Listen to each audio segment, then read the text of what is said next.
جب بندہ روتا ہے تو اللہ اپنے فرشتوں سے کہتا ہے زمین پر بھیج کر کے فلاں بندہ فلاں جگہ پر بیٹھا ہے اور رو رہا ہے،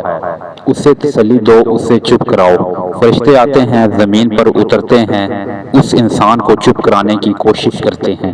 لیکن اس کا غم اس کی ذات سے بڑھ چکا ہوتا ہے۔ وہ خاموش نہیں ہوتا، وہ روتا ہے اور چیختا ہے، وہ چلاتا ہے، اس کی ہچکیاں بن جاتی ہیں۔ فرشتے واپس جاتے ہیں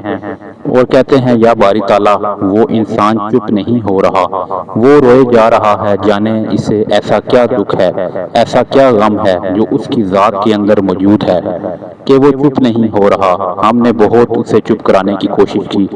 لیکن وہ خاموش نہیں ہوا، لیکن وہ چپ نہیں ہوا، وہ مسلسل رو رہا ہے۔ تو اللہ پاک کہتا ہے کہ مجھے پتا ہے کہ میرا بندہ کیوں رو رہا ہے، میں جانتا ہوں، کیونکہ میں نے اس سے اس کی بہت ہی دل عزیز چیز، بہت دل عزیز شے، دل عزیز انسان لے لیا ہے،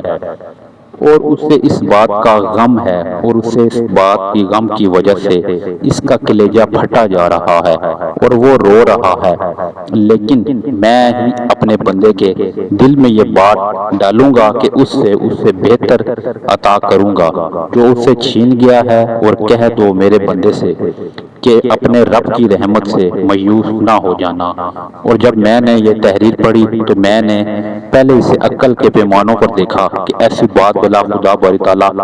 کہاں اور کون سی روایت میں موجود ہے، لیکن پھر میرے دل میں خیال آیا کہ میں یہ بات آپ کے ساتھ شیئر کروں۔ اگر آپ بھی رو رہے ہیں کسی انسان کے چلے جانے سے، کسی شے کے چھین جانے سے، کسی مالی ذریعے کے چلے جانے پر، کسی مالی سبب کے چھین جانے پر، کسی بھی چیز کے دور ہو جانے پر، اگر آپ پریشان ہیں، غمگین ہیں، افسردہ ہیں، تو پریشان نہ ہو، کیونکہ اللہ نے یہ خود کہہ دیا ہے کہ اپنی رب کی رحمت سے مایوس کبھی نہ ہونا۔ مزید ویڈیو دیکھنے کے لیے ہمارے چینل کو سبسکرائب کریں۔ جزاک اللہ۔